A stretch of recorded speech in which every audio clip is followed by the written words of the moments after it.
Então, boa noite a todos. Meu nome é Ivanilson, né? Eu vou dar início aqui à nossa sessão do evento do primeiro lançamento virtual do livro Modernidade Arquitetônica Tropical, Patrimônio Arquitetônico Moderno Recifense e sua influência no Nordeste brasileiro. Né? Antes de começar, eu gostaria, né, de apresentar inicialmente Fernando Diniz, né, que é responsável pela apresentação aqui inicial do nosso lançamento.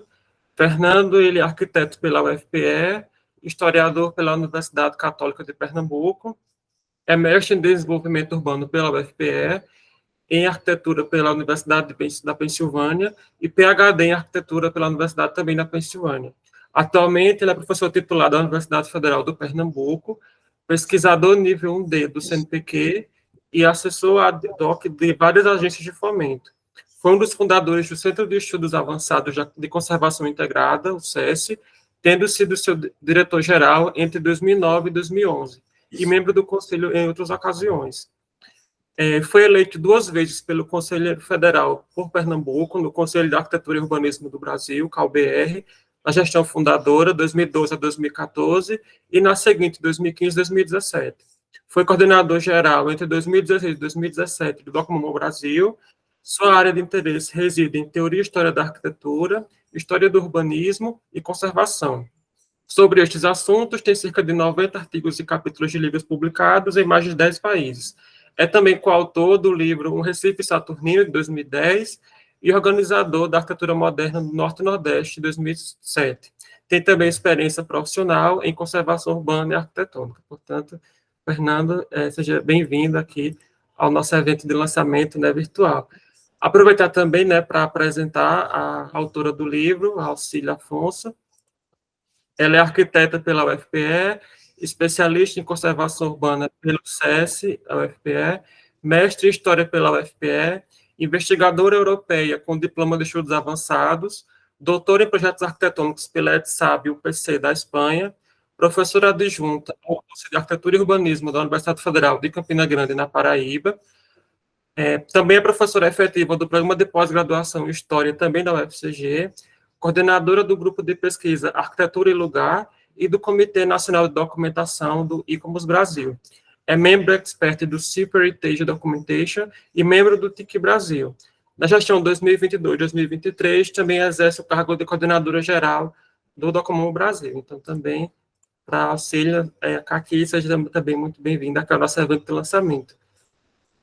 Então, agora, né, eu passo a palavra para Fernando, e só fazer aqui um avisinho rápido, né, que para todas as pessoas que estão aqui participando do nosso evento de lançamento, a gente vai disponibilizar aqui o link para acesso, né, para quem quiser adquirir o nosso livro de lançamento, e também para quem quiser adquirir, né, o nosso livro no evento de hoje, a gente vai estar também com um cupom de desconto para as pessoas que possam adquirir o nosso evento aqui de hoje. Então, a gente vai colocar todas as informações aqui no chat, tá bom? Então, dito isso, eu passo agora a palavra para o Fernando. Com você, Fernando. Obrigado, Ivanilson. Bom, primeiramente, eu gostaria de agradecer esse convite de participar de fazer essa apresentação do livro, né, e passar a palavra para a Caqui. É um prazer muito grande reencontrar a Caqui aqui. Nós nos encontramos pela primeira vez, acho que em 97, 98, né, quando ela estava eu tinha terminado o mestrado e estava na especialização, ela foi nossa aluna lá e tudo, né? E logo depois ela emendou para o mestrado, doutorado, tudo.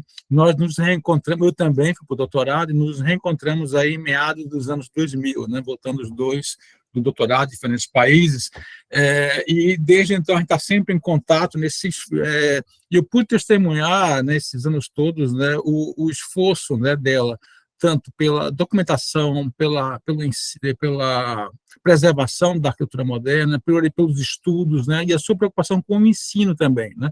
Ela, na época em que no Piauí não tinha escola de arquitetura ainda, né, então acho que a UFP começou no comecinho dos anos 90, se não me engano, né, 90, 91, e ela estava lá já professora e tudo. Acho que foi realmente tem um papel muito importante em instigar nos alunos essa paixão pela arquitetura moderna, e a gente sabe como a importância da universidade é grande nesse sentido, né, de você ter realmente centros pensantes, que formem novas gerações e tudo, né?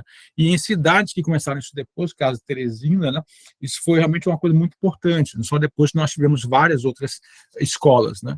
E hoje eu já conheço vários ex-alunos que já estão em lugares de destaque e tudo, pelo Brasil afora, inclusive, né? Então, acho que isso é muito, muito importante. É um trabalho que é um trabalho de formiguinha, que a gente vai construindo juntos, né? Essa formação acadêmica. Bom, então, sobre o livro de Caqui, né, o livro de Caqui, desculpa, eu estou falando Caqui, mas auxilia, né, mas entendam, quando eu falo Caqui, entendam auxilia. Então, o grande foco do livro de Caqui, né, é justamente os anos 50 e 70, no Recife, né, que é um período mais ou menos consolidado pela historiografia, né, que é tido, alguns falam que é a escola do Recife, outros falam que não é escola e tudo, mas isso não interessa tanto. Interessante saber que houve uma produção muito rica nesse período dos anos 50 e 70, e essa produção, eu até estenderia esse período ainda até o começo dos anos 80. Eu acho que a arquitetura dos anos 70 ela é tão importante quanto as décadas anteriores. E nesse período dos anos 50 e 60, a cidade passou por enormes transformações, né? Há um aumento muito grande das conexões do centro urbano com as áreas mais periféricas da cidade.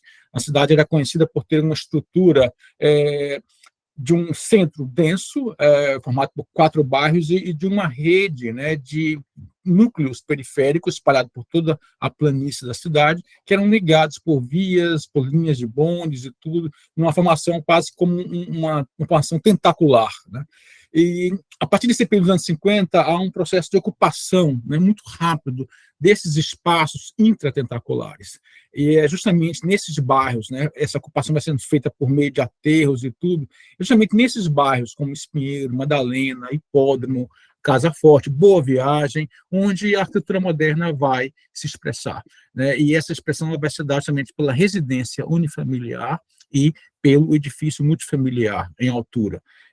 E essas foram questões centrais para os arquitetos desse período. Eles responderam muito bem a essas demandas da casa moderna e do edifício moderno, nesses novos loteamentos, né, que eram bairros, que tinham lotes, né, e já a legislação já propunha o afastamento dos limites do lote, né, tinha acessíveis pelo automóvel, como eu mencionei, tudo. Então, tudo isso vai gerar uma série de oportunidades para esses arquitetos, né, dessa geração toda, trabalhar em diferentes áreas da cidade e propor essa nova arquitetura. Então, acho que o livro de Caqui é muito importante. Eu vou ressaltar apenas alguns dos pontos fortes do livro, que eu acho que, primeiro, acho que ela trata muito bem da ambiência cultural da cidade de Recife nos anos 50, a existência de movimentos como a Sociedade de Arte Moderna do Recife, o Teatro de Estudantes de Pernambuco, as redes de bibliotecas populares, o número de cinemas, né, e de jornais em circulação, né, a fábrica de discos. Quer dizer, essa ambiência foi muito importante, né, uma ambiência muito receptiva para as manifestações modernas, né? Não só na arquitetura, mas nas artes também. A outra questão que ela retoma muito bem é a formação da Escola de Belas Artes, né? De como ocorre essa reforma com a chegada dos arquitetos como Mário Russo, de Acácio Gil Bossói e de Delfim Amorim, entre 49 e 51. Tudo isso dá novos rumos, né, à produção arquitetônica local, que ela relata muito bem, e mostra como há aqui o acolhimento, né, dessas influências da cultura moderna, praticamente que vem do Rio de Janeiro, mas que esses arquitetos estão atentos a toda a dimensão local, ao clima da cidade e as particularidades locais. Então, outra questão que eu acho fundamental no livro é o levantamento de outras figuras, né, da escola, além desses 3, praticamente além dos 2, né, porque o Mário Russo deixou a cidade em 56, se não me engano. Então, com a ênfase sempre colocada em Bossói e em Amorim, mas a gente tem que levar em conta as outras figuras que circularam nesse momento, como Maurício Castro, Reginaldo Esteves, Marcos Domingues, Heitor Maia, né, que também todos formados na primeira turma, já sob a égide, né, dos mestres de Bossói, de Amorim e de Russo. Se não me engano, foram todos formados em 54. Temos ainda Gildo Montenegro, Florismundo Lins, Everaldo Gadelha, Edson Lima, né? Então, acho que é muito importante resgatar, né, talvez tem outros ainda que eu estou esquecido agora. Van den Kolk de Novo, é um pouco posterior, 58, Armando de Holanda, eu acho que é 61, Geraldo Santana, 62, né?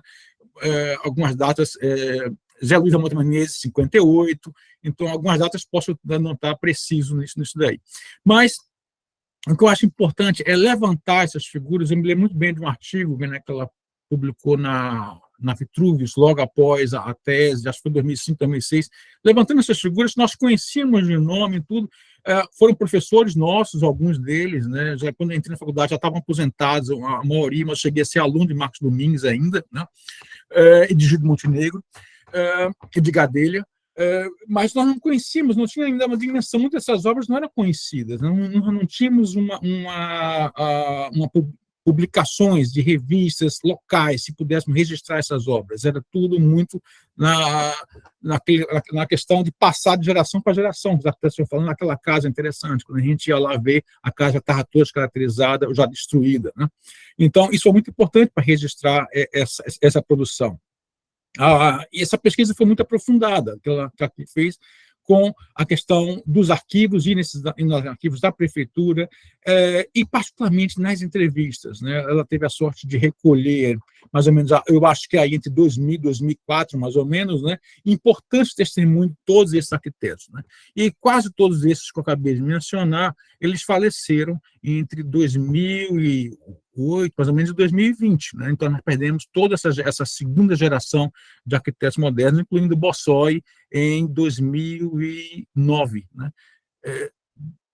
2010, agora eu estou... Acho que foi 2010, agora essas datas são mais complicadas para eu guardar essas datas, mas acho que foi 2009 o Bossoi. Exato, Bossoi, Janete foi em 2008 e Bossoi em 2009, agora tenho certeza. Bom, um outro ponto importante também, além dessas entrevistas que nos deixaram legados importantes para isso, foi o redesenho e análise das plantas, né? Eu acho que e as fotografias, né? Então, muitas dessas obras que estão aqui com belas fotografias, né, que ela tirou, já estão descaracterizadas, foram mesmo destruídas, né? É o caso da Miel Vita, é o caso da casa de Bossoi, em Boa Viagem, e tudo. Então, acho que já é um registro muito importante, né? A outra questão também, a forma como ela conduzia essas análises das tramas e tudo, mostram que existia uma lógica compartilhada por vários arquitetos, né? Um outro ponto que ela chama a atenção é a questão dos elementos de proteção solar, dos brises, né, dos buzinotes, né, de como esses arquitetos se relacionavam com o clima da cidade, nosso clima quente e úmido, né. Um outro ponto muito positivo também é a reconstrução digital desses projetos, alguns perdidos, né, já foram demolidos, que nós só conhecemos por meio das plantas, né, e dessas reconstruções, né, auxiliada, é claro, por seus alunos também. E, por fim, um outro ponto que eu acho fundamental é a produção também e a disseminação, a influência dessa escola pelo Nordeste, né? Isso inclui, fora Recife, né? Primeiro, eu acho que tem uma importante contribuição de resgatar essa arquitetura em Petrolina, em Caruaru, coisas que nós conhecemos muito pouco, né? Incrível, a gente aqui em Recife, mas estamos muito isolados disso. A gente descobriu, pelo primeiro livro dela, projetos muito interessantes em Petrolina que eu desconhecia, né? E a influência também, não só em Pernambuco, mas também em outros estados. O caso da Paraíba, né? A obra de Augusto Reinaldo, né? Que eu tive o prazer de conhecer lá para 2009, quando eu fui em Campina Grande, pela primeira vez, assim, tinha ido na adolescência, mas voltei lá e realmente fiquei maravilhado com a obra dele. No Ceará também, o Armando de Farias, há um outro arquiteto que eu esqueci o nome, que também é formado aqui em Recife. Então, toda uma geração que saiu do Recife e que foi estudar, veio dessa cidade estudar no Recife, que voltou, né? Então, a gente tem casos também em Natal, o Gaudêncio Torquato, acho que foi formado aí em meados dos anos 70, tem toda em Maceió também. Então, isso realmente é algo que foi muito importante para a consolidação dessas cidades que ainda não tinham escolas nesse período, né? O curso do Ceará, se não me engano, começa em 64, o 65, a Paraíba em 79, o Natal, eu acho que é em 75 que começa o curso, a UFRN, me desculpem pelas datas, não dá para decorar todas essas, mas é mais ou menos aproximado, né? E eu acho que foi muito importante como essa escola ajudou a consolidar a arquitetura moderna em outras cidades do Nordeste, né? E, por fim, né, para terminar, eu gostaria de ressaltar o grande feito que é publicar uma tese, né, que foi feita em outro idioma, né? Esse é um grande desafio, né? Geralmente a gente, quando você faz doutorado fora, é muito interessante pela exposição a outra cultura e tudo, outra universidade, mas um dos problemas é que, quando a gente volta, nós já nos envolvemos com 1000 outras coisas e a tese fica para lá, e algumas coisas podem ficar datadas, evidentemente, nós terminamos colocando aderindo novos estudos e tudo, e é um desafio muito grande, né? Alguns colegas, Amélia, por exemplo, Rinaldo, publicou a tese depois de 20 anos que ela terminou. Eu acho que Luiz Amorim deve estar fazendo isso também na tese dele. A minha também já está quase esse período todo, e eu nunca publiquei artigos preparados, mas nunca consegui publicar, porque não consigo parar para fazer isso, né? O ideal era fazer agora no pós-doc e tentar retomar isso, mas eu queria destacar o desafio, né, de publicar esse estudo, que certamente já está enriquecido por outras, né, abordagens que foi ampliando nesse momento. Então, é com isso que com essa observação que eu me despeço, e aconselho muito, né, terem acesso a esse livro, e que resgata uma fase muito importante da nossa arquitetura nos anos 50 e 60.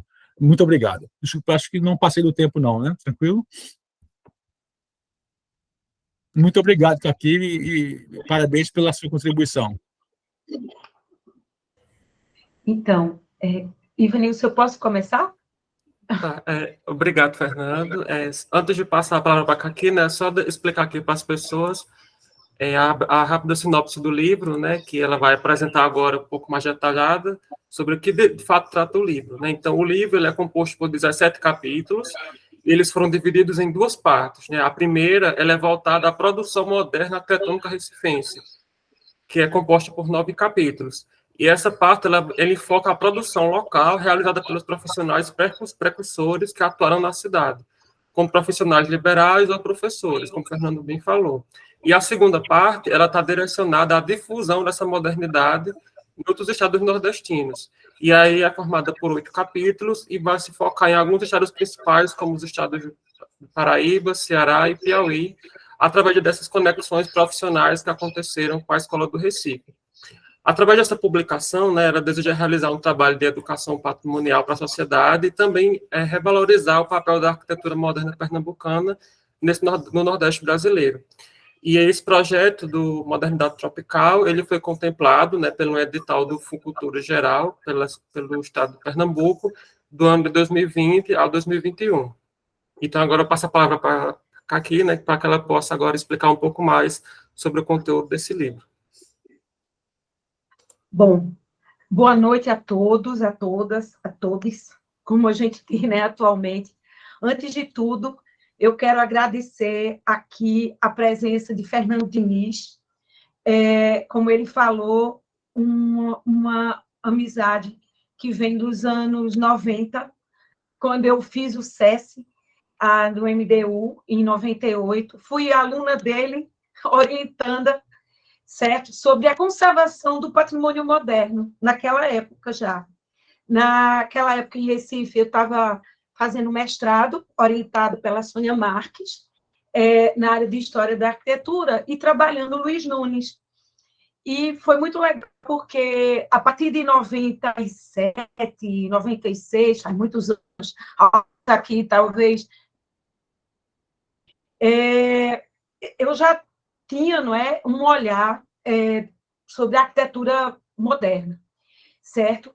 Porque, graduada na Federal de Pernambuco, estudando com muitos desses mestres que Fernando falou, já de outra geração, né, mas que vinha desse pensamento, essa formação estava imbuída na minha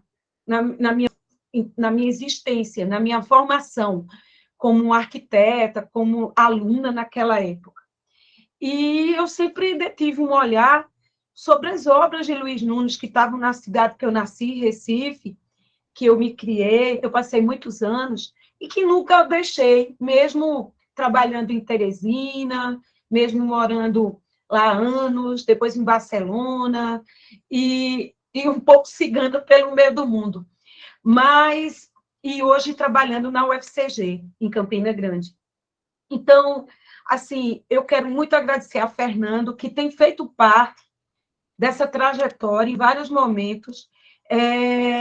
Assim, toda vez, Fernando, que eu vou lançar um livro, sempre eu me lembro de você, pelo seu trabalho, pelas suas orientações a alunas aqui presentes, por você ser uma pessoa que tem formado em Recife, em Pernambuco, uma geração de arquitetas, com esse olhar também. Então, assim, no Modernidade no Norte e Nordeste, na Arquiteturas do Sol, Fernando teve também conosco, e agora está me dando a honra de estar aqui.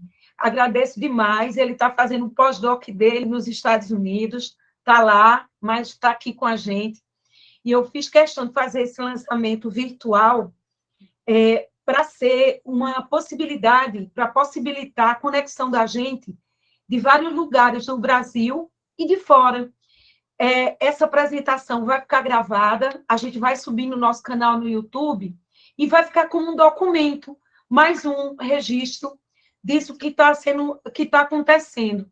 Então, Fernando, muito obrigada pelas suas palavras, pelas suas colocações, e agora eu vou apresentar para vocês uma síntese, tá certo, mas é uma síntese mesmo, porque o livro, tá certo, é um pouco extenso, ele tem 500 páginas, tá certo? São 17 capítulos, tá? E assim, como o Fernando colocou, é um resgate que eu fiz de parte da minha tese, porque eu fiz minha tese de doutorado na ETSAB, Escola Técnica Superior de Arquitetura de Barcelona, 2002, 2006. Eu terminei em 2006. Inclusive, fui orientada pela Teresa Rovira, que até hoje é amiga, pesquisadora, a gente faz parte do Grupo IFORME, em Barcelona. Tive o prazer de estar na minha banca Hélio Pignon, o Fernando Álvares, Hugo Segalva, que está aqui conosco, né? E foi uma banca, assim, inesquecível, muito, sabe, muito enriquecedora, e aquele momento, em 2006, foi marcante. Agora, como o Fernando bem colocou, depois que a gente volta de um doutorado, são tantas atribulações e são tantas atividades que eu não fiz em espanhol, todo escrito em espanhol. Na época foram 800 páginas, eu estava louca, 800 páginas, 2 volumes, um volume 1 e o outro volume de... Redesenhei 60 obras em CAD, naquela época ainda não dominava ferramentas tridimensionais, nem tinha tempo, mas redesenhei para poder analisar um material riquíssimo, mas que ficou em stand-by, porque voltei a Teresina, comecei a produzir livros, pesquisas lá, depois fui para Campina Grande, também produzindo lá, e sempre deixando guardada a tese. Uma vez ou outra publicando algum dos capítulos, mas foi quando surgiu a oportunidade, em 2020, 2021, como o Ivanilson colocou, de um edital do Funcultura, que é um fundo de cultura, de incentivo do governo do estado de Pernambuco, através da Secretaria de Cultura. Então, foi um processo árduo, longo, é tipo um concurso que a gente participa, porque tinham 1.300 inscritos, certo? E apenas 200 e poucas pessoas ou produtores culturais seriam contemplados.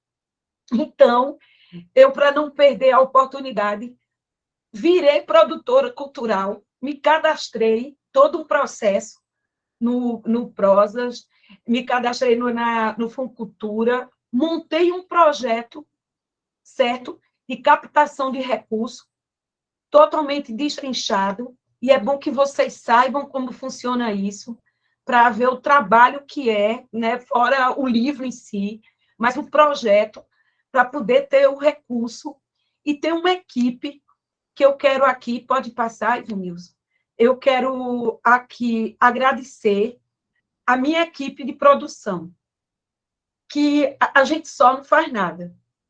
Eu tinha esse material, eu comecei a traduzir para português, atualizar, porque, imagina, terminado em 2006, em 2021, quando eu comecei a pegar, a traduzir. Claro que eu mudei muita coisa, e durante esses anos, a gente amadurece, tem outros olhares, a gente não está tão mais ingênua em pensar certas coisas. E também eu tinha que transformar aquele trabalho acadêmico, científico, num livro que fosse atrativo, que não fosse pesado como uma tese doutoral. Então, ele teve toda a mudança de conteúdo, atualização de conteúdo, diminuição de determinadas coisas e a parte de diagramação que a gente do Grupo Informe e do meu grupo de pesquisa grupal, o da UFCG, a gente prima muito por isso, e eu convidei para fazer parte da minha equipe de produção, ex-alunos, hoje mestrandos, né? Ivanilson Pereira, mestrando da FAUSP, e o Matheus Batista, junto com o Lucas Jales, certo? E no começo trabalharam outros pesquisadores da UFCG e pernambucanos, como Wilson Silva, Geisiane Oliveira, Vitória Catarine, porque o Funcultura exige que metade da equipe seja pernambucana, né? Fora a autora, que tem que ser pernambucana. É uma coisa um pouco assim, não vou dizer barrista, eu entendo, né? Porque a verba é do governo do Estado e, claro, que tem que puxar para Pernambuco.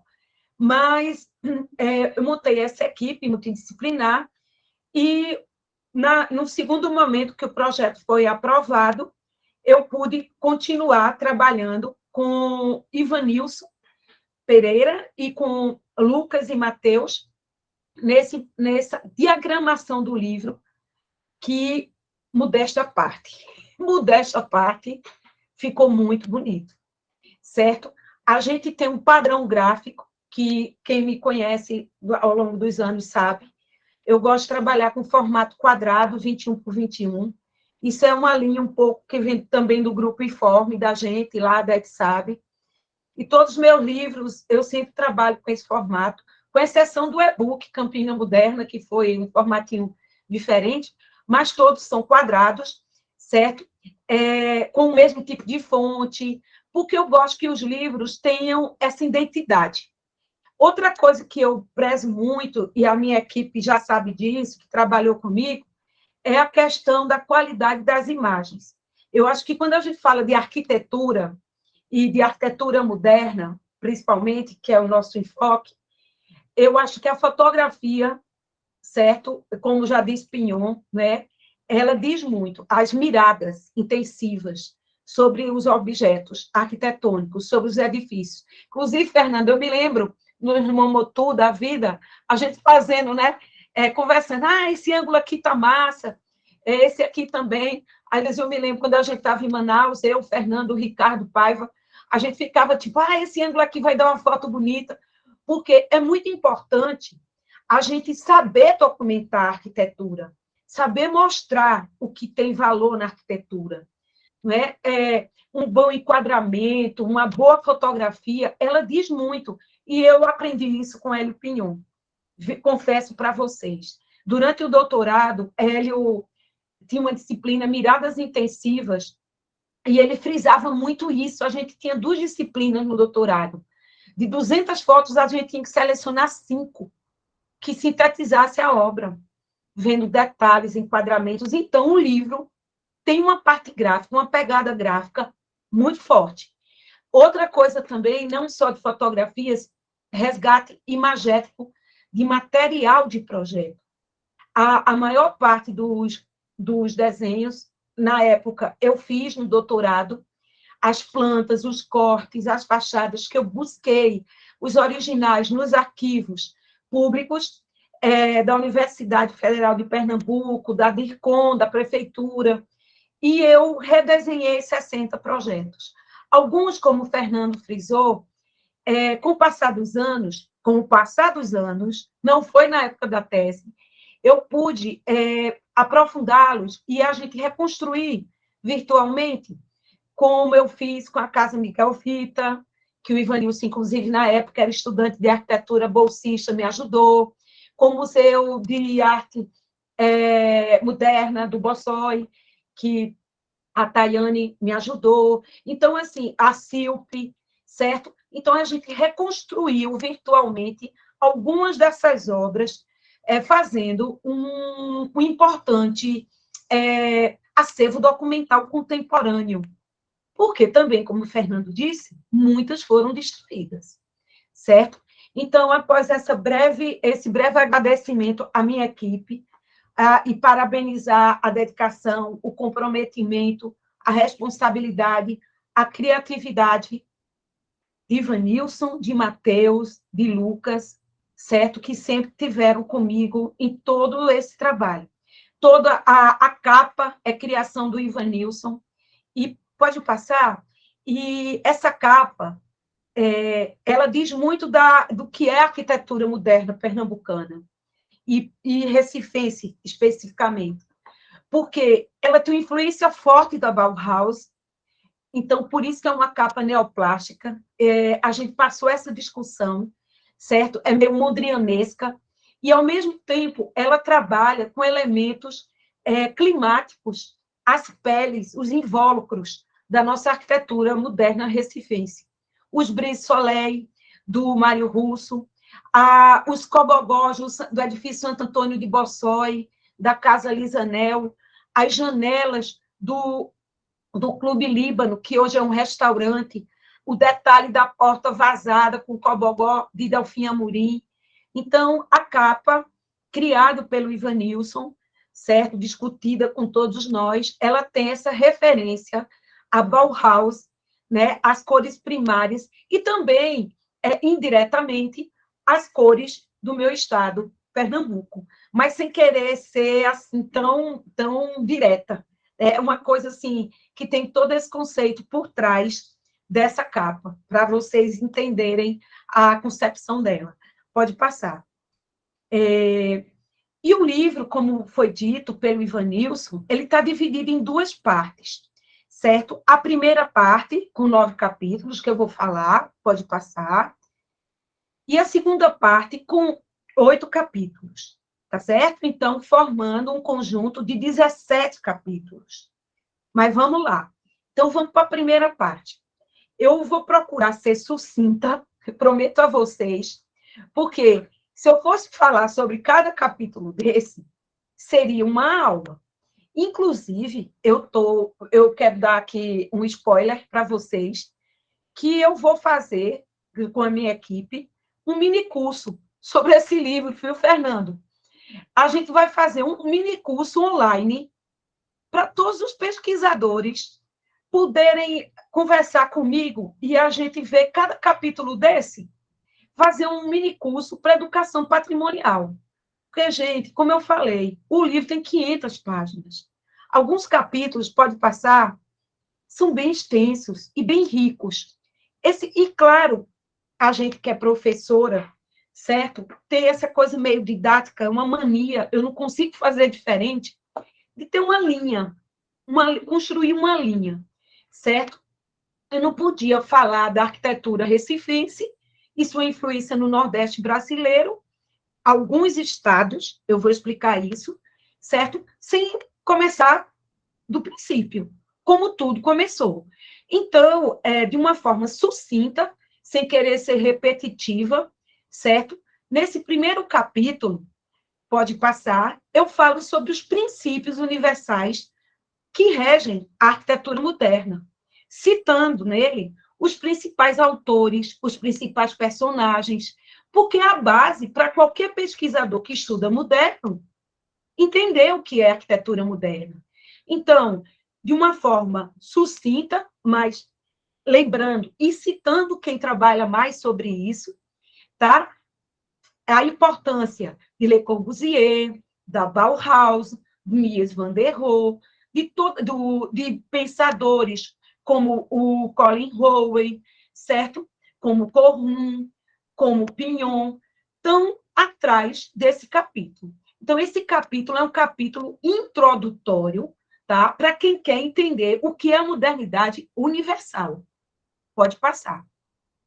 No capítulo 2, eu vou puxando, eu vou chegando no Brasil. Ok, aconteceu isso no mundo. E no Brasil, como se deu?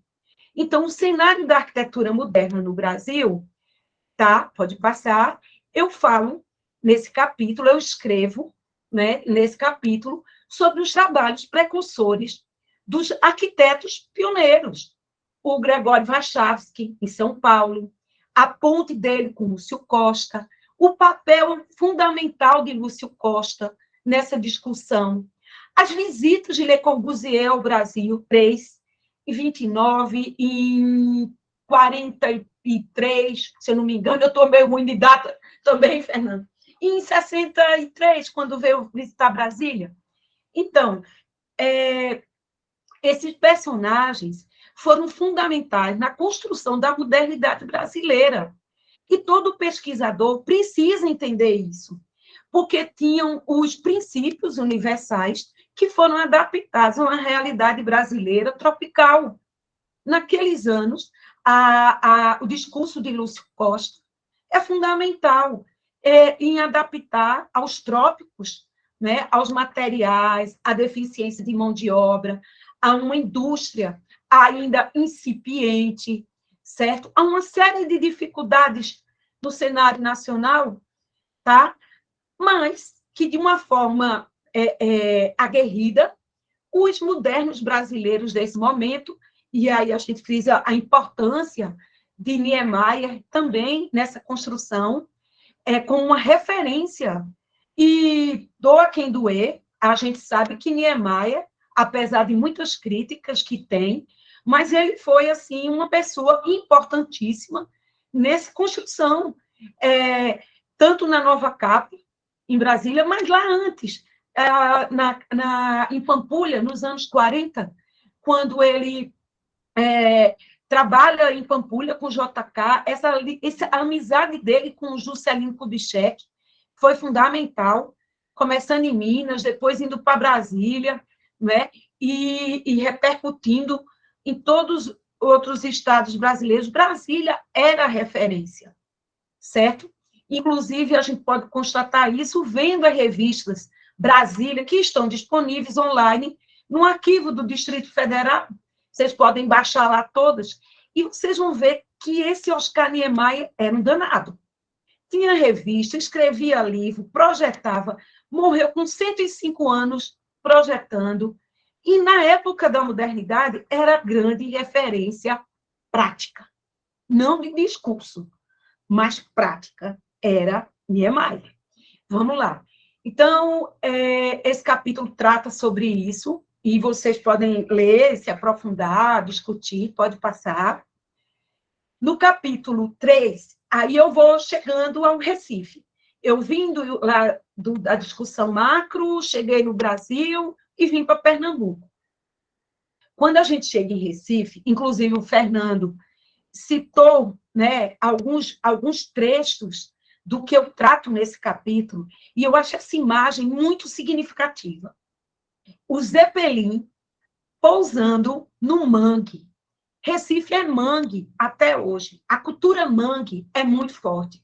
Nós que somos recifenses, pernambucanos, a gente sabe da importância do mangue na construção da nossa existência, da música, da culinária, do ar, do clima. E os mucambos, inclusive o professor Zé Lira, e tanto estudou, né, no seu mestrado e tudo mais. Esses mucambos estão questionados, incendiados, para limpar a cidade, higienizar, que absurdo, né? Mas aconteceu, num discurso de modernidade, porque a cidade procurava o progresso.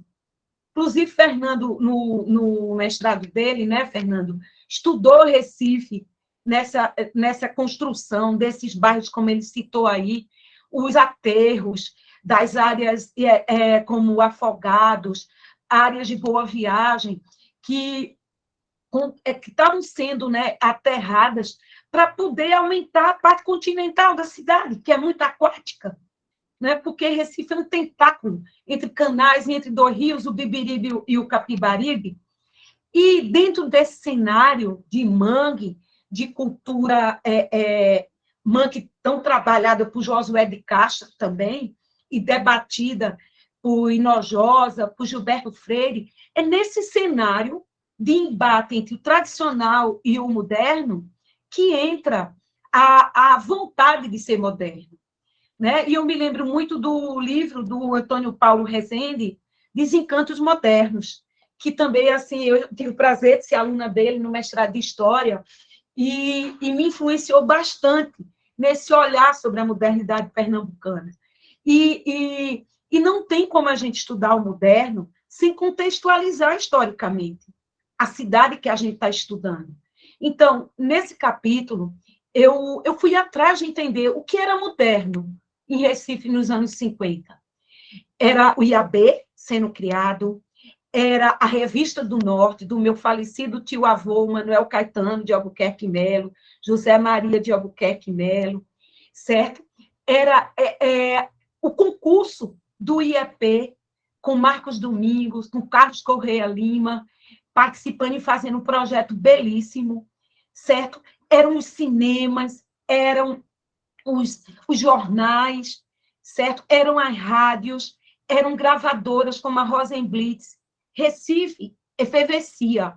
Recife trepidava de uma cultura que pulsava muito forte nos anos 50, e até antes, né? Porque com a escola de direito, toda a discussão dos anos 20, 30, a Revolução, foi construindo essa pernambucanidade, né, que a gente encontra nessa multicultura recifense e pernambucana. Esse capítulo trata também do papel da Escola de Belas Artes de Pernambuco, a EBAP, onde foi criado o curso naquela época, os primeiros alunos, os primeiros professores, que não eram arquitetos, tá certo? E que vai ser a base para essa produção.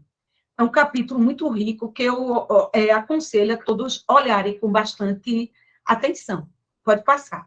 Eu não vou me empolgar, não, senão eu fico falando demais sobre cada um. O capítulo 4, a Escola do Recife, a polêmica Escola do Recife. Toda vez que a gente fala de Escola do Recife, nos eventos do Docomomo Brasil, tal, é uma confusão danada, dizem que existe, que não existe, que tá. Enfim, o importante é que, como provocação, sim, provocação, porque eu estudei essas obras, analisei, redesenhei, e eu identifiquei, sim, princípios nelas, critérios, tramas ordenadoras, soluções estruturais, materialidades, e, principalmente, soluções climáticas. É impressionante, gente, quando eu estava fazendo as análises e eu compatibilizava as 10 casas, as plantas, gente, de arquitetos diferentes que eram professores, elas tinham zoneamento, modulação, pátios, varandas, elevação do solo, eram soluções idênticas. Havia uma discussão interna na escola, havia essa preocupação. E esse capítulo eu trago sobre esses princípios, né, e principalmente os climáticos, como paredes vazadas, o uso de azulejos tão propagados pelo Delfim Amorim, o grande mestre da azulejaria, os arremates em concreto de Bossói, as peles, os cobogós, tão queridos à arquitetura pernambucana, os buzinotes, aqueles buraquinhos nas paredes que Mário Russo começa a usar, e também, como um grande professor que foi durante 6 anos, ele deixa essa marca, os peitoris ventilados, as cobertas, enfim, trata dessas soluções projetuais e construtivas desses mestres. Pode passar. O capítulo 5, eu retomo Luiz Nunes, porque não tem como a gente falar de arquitetura recifense e não trazer Luiz Nunes. Ele não foi professor, ele passou aqui, no máximo, 4 anos, mas o que ele fez em Recife foi impressionante, certo? Ele, a convite de Carlos Lima Cavalcante, e eu tive o prazer de estudá-lo no meu mestrado, em 98 a 2000, como eu disse, orientado pela Sônia Marques, certo? O Luiz, e buscando o trabalho da Rita Vaz, de 1980 e pouco, um trabalho que ela fez numa tese, aliás, numa dissertação de mestrado na FAUSP, certo? Retomando essas pesquisas para aquela época e também trazendo para os dias atuais, a gente vê a atuação de Nunes e a produção dele, que hoje tem sido uma das obras mais preservadas, como a gente vai ver, né? O Pavilhão Luiz Nunes, a Escola de Tegipió, a Federal Rural de Pernambuco, a CILP. E muito nos preocupa, porque muito desse acervo está se acabando, certo? É uma preocupação nossa grande, porque, como a gente vê, quando a gente estuda essas obras e vê o estado de conservação que elas se encontram, deixa muito preocupado. Por isso a importância de documentar e trazer para essa geração nova, esses alunos, esses professores novos, esses pesquisadores novos, fontes, como a da Rita Vaz, de 1983, se eu não me engano, eu não me lembro o ano exato, mas os anos 80, para as pessoas saberem que isso vem sendo estudado há anos, só que, interrogação, o que é que tem sido feito, de fato, para preservar essas obras? Vamos lá. E o capítulo seguinte, pode passar, o capítulo 6, a gente vem numa ordem cronológica, trazendo a contribuição do arquiteto nascido em Nápoles, Mário Russo, que veio para Pernambuco em 1949, o primeiro professor arquiteto da universidade. Veio convidado, depois de uma luta atrás de professores pelo Brasil e pelo exterior, mas eu digo isso para criar polêmica, mas o meu ponto de vista, certo? Ele sofreu, sim, xenofobia. Muitos arquitetos autodidatas, alguns profissionais, começaram a fazer uma perseguição com Mário Russo, porque Mário Russo era queridíssimo, era um professor excelente, tinha uma didática maravilhosa, desenhava maravilhosamente. Os esboços de Mário Russo são incríveis. Ele publicava os projetos. Ele fez uma revista durante esses 6 anos, publicando todos esses projetos da universidade. Ele foi convidado para também assumir o escritório técnico da cidade universitária, fez o plano do campus da Universidade Federal de Pernambuco, na cidade universitária, e começou a projetar os principais edifícios: Hospital das Clínicas, Instituto de Antibióticos, Faculdade de Medicina. Só que começou uma ciumeira, porque ele levou para os ETCUR, o escritório técnico, os melhores alunos de projeto e deu autonomia para muitos alunos desenvolverem. Gente, os alunos eram maravilhosos, altamente criativos. Maurício Castro, Reginaldo Esteves, Heitor Maia Neto, que foram discípulos de Mário Russo e construíram, né, essa continuidade da escola pernambucana.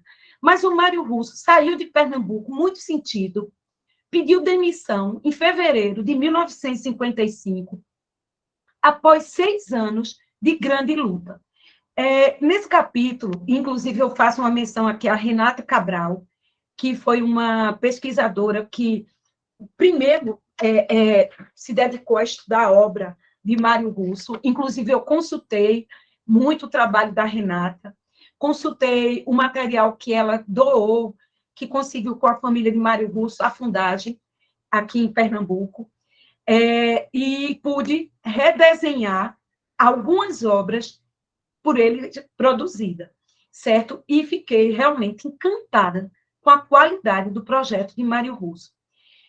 Eu queria explicar para vocês de que cada arquiteto para tornar esse material livro, eu analisei apenas uma obra no livro. Na tese que eu fiz em 2006, terminei, eu analisei várias, mas no livro eu só analisei uma, para não ficar muito extenso, porque senão ficaria grande demais. Então, eu analisei o Instituto de Antibióticos, selecionei essa obra, porque eu tinha redesenhado, tinha muito material de documentação. Então, falo da importância de Russo e analiso pontualmente essa obra. Pode passar. No capítulo seguinte, seguindo a ordem cronológica da chegada, vem Bossói. Nosso Bossói, grande mestre. Bossói foi, assim, entende, um personagem ímpar, né? Teve uma produção intensa. Trabalhou 28 anos como professor, trabalhou no patrimônio histórico, tinha escritório, casou com a Janete Costa, o segundo casamento, teve um escritório muito ativo, não só, ele era carioca, foi convidado para ser professor aqui em Recife, e teve uma produção muito profícua, certo? Tem sido objeto de vários estudos. A professora Aguilar estudou em 2004, eu também no meu doutorado, e várias, Isabel Amaral também, várias pessoas têm estudado o Bossói, porque a produção dele é enorme, certo? E quando a gente chega, assim, para ver a influência dele no Nordeste, vocês vão ver, inclusive eu trago o Bossói novamente no capítulo que eu trato sobre o Piauí, com a obra do Tribunal, ele produziu em quase todos os estados nordestinos. Alagoas, Piauí, Ceará, Paraíba, né? Fora outros estados brasileiros, como Minas, Rio, certo? É um arquiteto riquíssimo, tá? Uma referência, como todos sabem que estão aqui, tá certo? E não podia estar fora de jeito nenhum. E como o Fernando disse, na época, eu consegui fotografar as obras que ainda não tinham sido demolidas. Lá em 2002, 2003, 20 anos atrás, a casa dele ainda era assim. Essa que vocês estão vendo. Gente, essa casa hoje está totalmente descaracterizada. Virou um Habib's. Era uma obra de arte. A gente analisa essa casa, né? Eu tenho toda a análise dela feita. O museu, que eu fiz um trabalho também de reconstrução e de análise da tectônica, que está publicado no livro Arquiteturas Não Construídas, da ETSAB, também é outra obra, assim, muito importante. Realmente, Bossói é uma referência para todos nós. Pode passar. E eu analisei a Casa Lisanel, a obra analisada no capítulo. Nesse capítulo 8, é dedicado a Delfim Amorim, certo? Técnico, criativo, um português, que veio também ao Brasil no começo dos anos 50, conhecido por ser um excelente professor, morreu muito novo, certo? Mas deixou sua marca como um professor atento, que produzia com muito rigor, exigia dos alunos, e, assim, suas plantas muito bem resolvidas. Eu acho que foi um dos que mais produziu casas, né, nos anos 50. Ele projetou centenas de casas. E engraçado que ele trabalhava muito em parceria com o arquiteto Armindo Leal e o Estelita, certo? E as obras dele, assim, é bom sempre a gente frisar que muitas eram em parceria. E a obra analisada dele foi a Casa Miguel Vita, que eu fiz uma homenagem póstuma, digamos assim. E agradeço também aqui o Ivanilson, que na época, e eu acho que foi em 2020, quando ela foi demolida, não foi, Ivanilson? Eu não lembro. Isso. Que eu resgatei esse meu trabalho para mostrar ao pessoal como era linda a Casa Miguel Vita, que qualidade que ela tinha, ia ser a sede, funcionava já como uma sede do CPRH, mas foi demolida pela família para fazer um prédio. Uma tristeza. Mas a gente tem toda essa documentação. E enfoca também todo o trabalho, né, as contribuições da Delfim Amorim, com cobertas, azulejos, peitoris ventilados, enfim, eu estou aqui sintetizando bastante. Pode passar. No próximo capítulo, um discípulo, amigo de Mário Russo, Heitor Maia, foi cria de Mário Russo. Ele era filho do Heitor Maia, certo? Um dos criadores da Faculdade de Arquitetura, um dos professores autodidatas, que projetava muito aqui em Recife. Mas, quando ele entrou na faculdade, o pai dele faleceu. E ele se apegou muito a Mário Russo. E o Mário Russo ficou como se fosse um pai para ele. Ele trabalhava com o Mário Russo como monitor, no escritório técnico, e quando o Mário Russo foi embora, eles continuaram amigos, e ele acabou assumindo a disciplina de Mário Russo. Heitor Maia Neto foi um grande arquiteto pernambucano. Eu tive a felicidade de entrevistar ele, ainda vivo, em 2004, como entrevistei também Bossói, Janete, essa turma que, como o Fernando falou, naquela época estavam vivos, né? E eu pude pegar muitos depoimentos deles, que estão presentes nesse trabalho.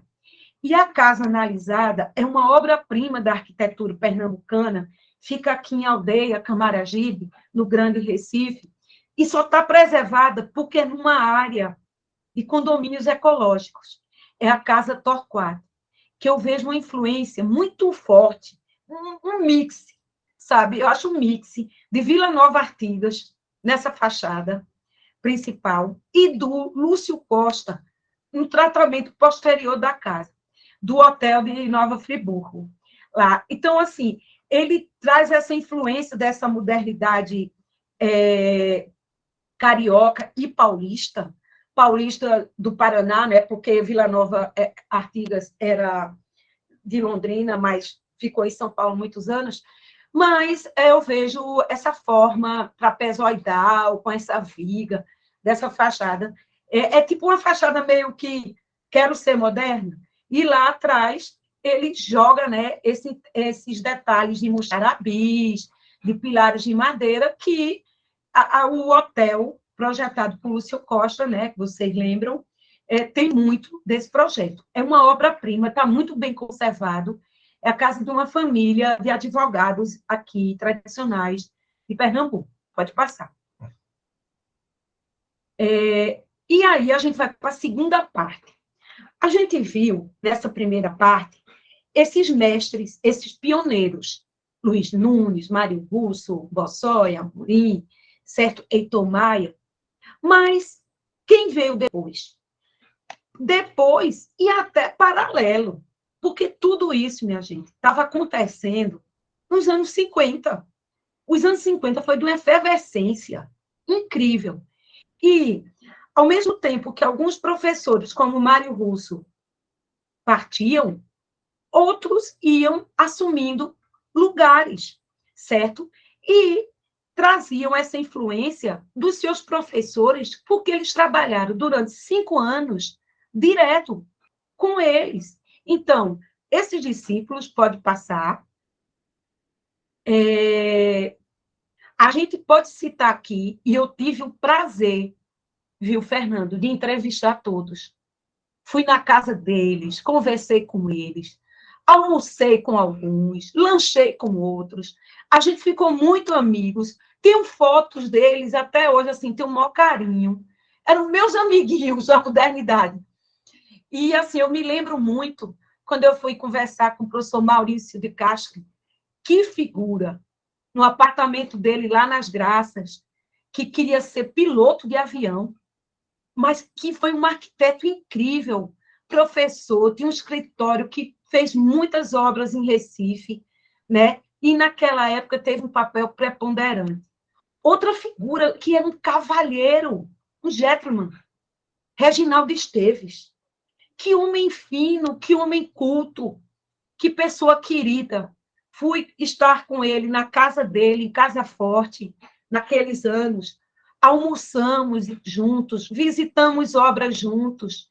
E, vendo as obras de Reginaldo Esteves, descobrindo nos jornais, aí eu falo da importância dos jornais da época, como a Folha da Manhã, como o Jornal do Comércio, Diário de Pernambuco, onde a UIAB publicava as obras, Fernando, de Garanhuns, de Caruaru, né, de Petrolina, e a gente vê que esses arquitetos estavam produzindo, não era só em Recife, era pelo estado todo, e muitos em outros estados também, porque eu, como atualmente estou na Paraíba, eu tenho descoberto obras desses arquitetos lá, certo? E, com certeza, os colegas que estão assistindo aqui de outros lugares vão se conectar, porque eles saíram por aí fazendo. O outro professor, educadíssimo, uma casa toda detalhada, o professor Marcos Domingues, que também faleceu há pouco tempo, também casado com uma arquiteta, super simpático, a casa belíssima e casa forte, brutalista, com tijolinhos aparentes, com panos de veneziana, com esquadrias pivotantes, com telas. Esses mestres, que vieram numa segunda geração de professores, e foram também, né, professores e profissionais liberais, fazendo obras também, juntamente com o Edson Lima. O Edson Lima foi um personagem importantíssimo, presidente do IAB, ativo, publicava livros, artigos, fazia congressos. Tem muita coisa para os alunos ainda fazerem de mestrado e de doutorado.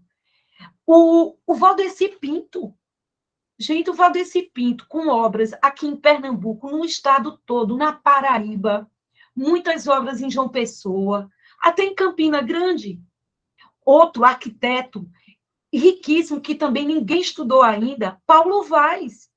Eu fiquei impressionada com a quantidade de projetos que eu encontrei de Paulo Vaz nas publicações. Eu tinha que dizer assim para mim, porque senão não dá conta.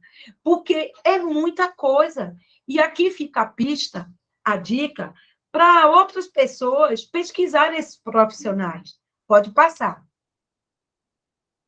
E aí vem um tema que é muito pertinente, é muito contemporâneo, que é o papel das mulheres nessa modernidade. Porque quando a gente vê a historiografia, certo? A gente pouco vê nome de mulheres. Aqui em Pernambuco, a gente só ouve falar, por causa de um belíssimo trabalho, que inclusive Fernando participou, eu acho que é Aguilar também, certo? Sobre a Janete. E há pouco tempo, em 2021, a Andréa Gatti, que é do escritório aqui da Prefeitura da Universidade de Pernambuco, fez o doutorado dela sobre as mulheres que estudaram na escola do Recife e que tinham escritório junto com seus maridos. Esses estudos estão começando a ser feitos. Ela foi orientada pela Aguilar, né, o ano passado, em 2021, se eu não me engano, ela apresentou. Mas, do ponto de vista projetual, não tinha nada escrito. Então, quando eu estava pesquisando no Arquivo Público de Pernambuco, nos jornais, eu encontrei os nomes das arquitetas Ana Regina Moreira, Zélia de Mello, Maria de Jesus Costa, e também, que não está aqui porque ela está no outro capítulo, a Eleni Lins, que era casada com Florismundo Lins. Só que Ana Regina e a Eleni estudaram no Rio, não estudaram aqui em Pernambuco. Mas elas eram muito ativas como profissionais liberais. Elas tinham um escritório e eu comecei a resgatar os projetos dela e a gente está redesenhando e analisando e reconstruindo virtualmente.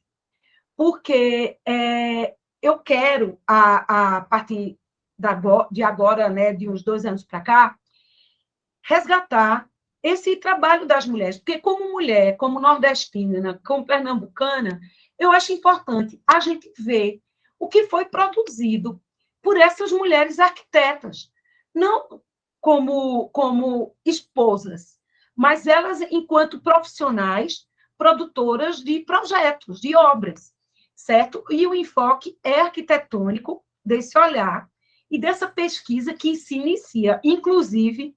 Eu peço aqui a quem estiver assistindo ajuda, Se vocês tiverem pistas sobre essas mulheres e seus projetos, certo? E as precursoras, porque eu vou começar do comecinho, né? Porque a gente sabe que depois veio a Ridete, veio muita gente, inclusive na tese da Andréa, que está muito boa, certo? Ela faz esse resgate histórico, tá? Mas eu quero ver os projetos, entende? Então, por isso que eu peço ajuda a quem tiver pistas sobre isso, que é um trabalho que se inicia. Pode continuar. E aí, atuação interna, porque, olha, enquanto tinha esses professores, arquitetos, atuando na escola e difundindo suas ideias, tinha um pessoal muito bom construindo o Recife, trabalhando aqui também, e que não são famosos, que não são conhecidos. Alguns ninguém sabe nem quem era. Hugo Marques, certo? Que era carioca, mas trabalhou aqui em Pernambuco, trabalhou muito na Paraíba, trabalhou muito em Campina Grande. Os prédios lá, verticais, o Palumbo, Lucas, certo? O RIC, tudo foi feito pelo Hugo Marques. Casas, hotéis, Hugo Marques. A gente andou atrás dele, inclusive o Lucas Jales, que eu orientei, fez um trabalho sobre o edifício Lucas, lá em Campina Grande, que é o primeiro arranha-céu da cidade, certo? Mas o Marques foi um personagem muito importante. Ele projetou a Casa Navio, que era um art déco, no começo aqui, e a Casa Rosenblitz, que vocês estão vendo, que ainda sobrevive lá no bairro de Parnamirim. Outro que não era arquiteto, mas era autodidata, artista, José Norberto. Ele era engenheiro químico, mas ele projetou várias casas, como essa casa Isnar Castro. Outro, o italiano Filippo Meliá, que era amigo do Mário Russo e veio trabalhar aqui em Recife. Outro, que também não era arquiteto, mas construía muito, Joaquim Rodrigues, que projetou o famoso e polêmico edifício Holiday, certo? E um casal, Florismundo Lins e Eleni, que atuavam de uma forma aguerrida no IAB, Pernambuco. Muitos projetos desse casal eu encontrei, certo? Então, gente, já pensou fazer uma dissertação, uma pesquisa? Felipe Meliá e suas obras, Joaquim Rodrigues, Florismundo e Eleni, e estudar Hugo Marques do ponto de vista da arquitetura? É muita coisa por estudar, minha gente. É muita coisa. Pode passar. Mas a gente introduz, né, mostra essa produção e traz à tona esses nomes. Atuação externa. A gente criou uma linha de raciocínio, eu agradeço até os meus assessores, né, Ivanilson, que a gente trabalhou com isso, né, atuação interna e atuação externa. Porque a cidade, enquanto modernidade, ela vinha muitos projetos de fora, de escritórios já famosos no Brasil, como o escritório do Álvaro Vital, certo? Que era um grande escritório, né? Com projetos no Brasil inteiro, e o Banco da Lavoura de Minas Gerais, que é um projeto belíssimo, que está bastante deteriorado, lá na Dantas Barreto. Eu fui lá, fiquei preocupada. Então, inclusive, tirando o painel que tem lá, do banco, para levar para outro lugar, eu acho que o pessoal que atua aqui com patrimônio em Pernambuco tem que ficar atento. O Henrique Mindley, esse projeto é criticado porque ele não tem relações climáticas com a cidade, mas, fora essa discussão, plasticamente ele é fantástico. Ele tem os seus valores e atributos de edifício moderno institucional. E eu vi outros projetos que o escritório do Mindley fez nessa época para o Citibank, em Salvador, em Belo Horizonte, está no livro, e vocês podem constatar isso. Henrique Mindley, fantástico, e com aquele seu livro, né, icônico, sobre o moderno no Brasil, um grande nome, e a gente tem esses grandes nomes aqui em Recife, e o edifício JK, que é onde funcionou a Sudene, funcionou o INSS, né, e hoje está em litígio, parece que, se eu não me engano, foi comprado pelo grupo Maurício de Nassau. e estão vendo aí o que faz. O outro projeto belíssimo, o do Banco do Brasil. Que projeto, pô. Certo? Eu não consegui descobrir o autor, porque o banco trabalhava com uma equipe, certo? Esse projeto merece mais estudos de análise de planta, de autoria, mas é um projeto também polêmico, né? Porque olha a relação dele com o centro histórico, e a modernidade teve isso, e o bairro do Recife, a ilha do bairro do Recife tem muito esses contrastes, né? Entre o eclético e o moderno, né? Entre o colonial, que foi descaracterizado, virou eclético, e a modernidade. São vários casos, é uma discussão, né, a se fazer à parte, pode passar, e a gente começa a ver influência em outros estados. Gente, eu separei apenas os estados que eu tenho mais conhecimento e que eu trabalhei, atuei, ou pude visitar, tá entendendo? E conhecer mais de perto. Fernando falou aqui do Rio Grande do Norte, eu falo de Alagoas, certo? Sergipe, Maranhão, certo? Bahia. Esses estados eu não contemplei. Isso daria, meu Deus, né? A gente pode até fazer um trabalho futuro sobre isso. Mas nesse, eu me limitei a fazer o que eu conheço, porque eu trabalhei e trabalho. Paraíba, gente, inclusive no nosso e-book Campina Moderna, certo? Que eu lancei junto com meus pesquisadores em 2020, certo? A gente faz um apanhado de toda essa influência da Escola do Recife lá em Campina Grande. E o paralelo com arquitetos paraibanos que estudaram em Recife, como Renato Azevedo, que foi um grande arquiteto paraibano, com o autodidata Geraldino Duda, certo? Que é um grande nome da arquitetura campinense.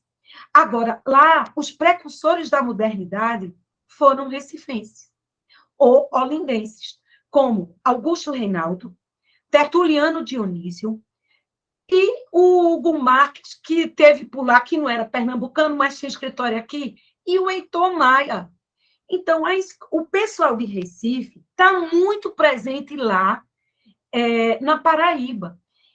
Eu não entrei nem no mérito de João Pessoa, que a Nelci, né, estudou tão bem e tem tantos trabalhos publicados da Nelci Tinem, e livros e tudo. Eu faço aqui uma homenagem póstuma a essa grande pesquisadora e arquiteta que foi a professora Nelci, e seus estudos pela arquitetura moderna paraibana.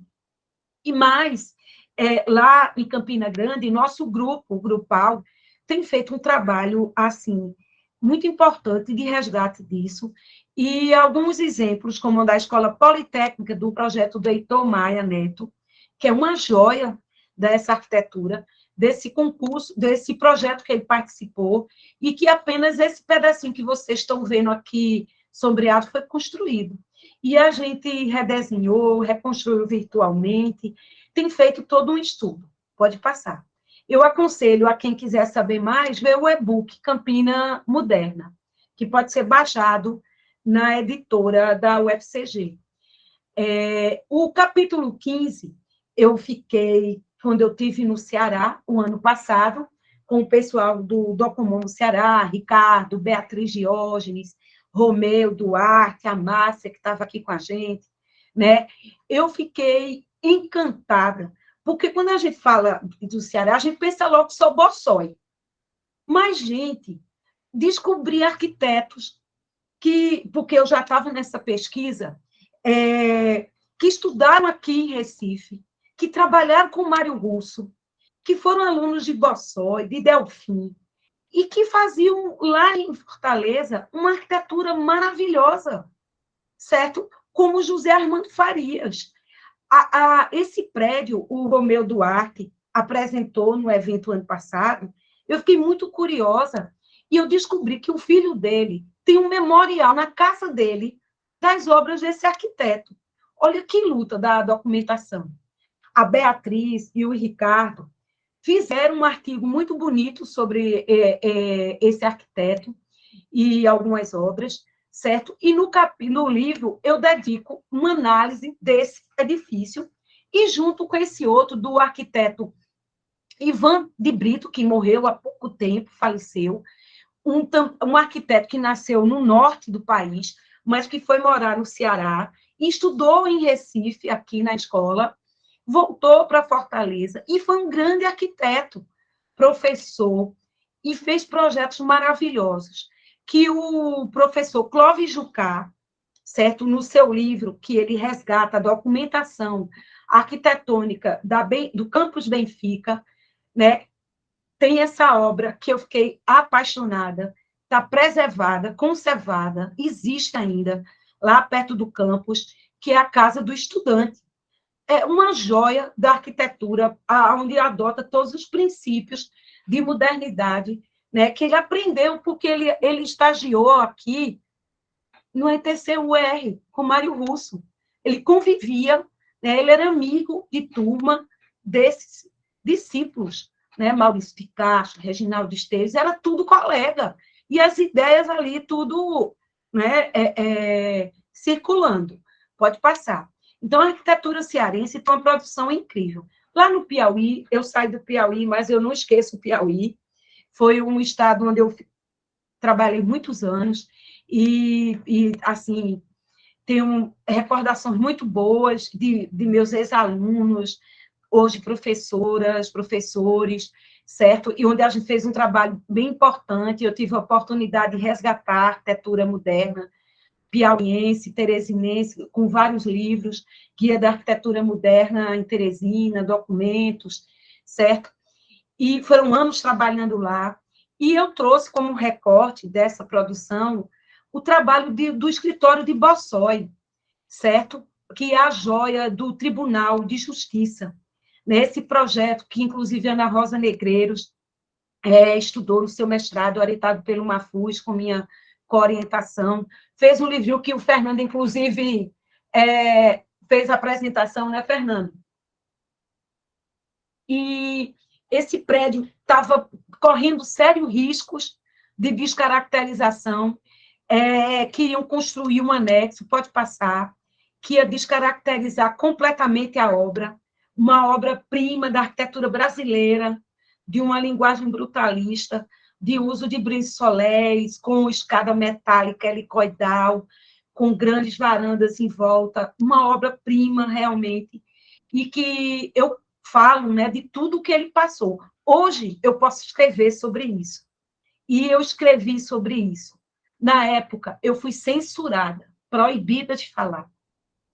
Tinha um mandato de segurança do Tribunal de Justiça, do então desembargador, me proibindo citar qualquer coisa referente ao prédio. Inclusive, no Docomomo que nós fizemos lá em Teresina, no 6º Docomomo, nós abraçamos o edifício, fizemos um movimento, mandamos para o governador, para o prefeito, para o tribunal, e conseguimos, junto com o CAU, com o Ministério Público, embargar a obra. A obra foi embargada, não fizeram um anexo, entende? E nós conseguimos vencer a luta, que foi difícil, mas conseguimos, foi uma conquista de todos nós. Pode passar. E aí, concluindo essa apresentação, eu fecho com um olhar, tá certo, sobre a preservação desse acervo em Recife.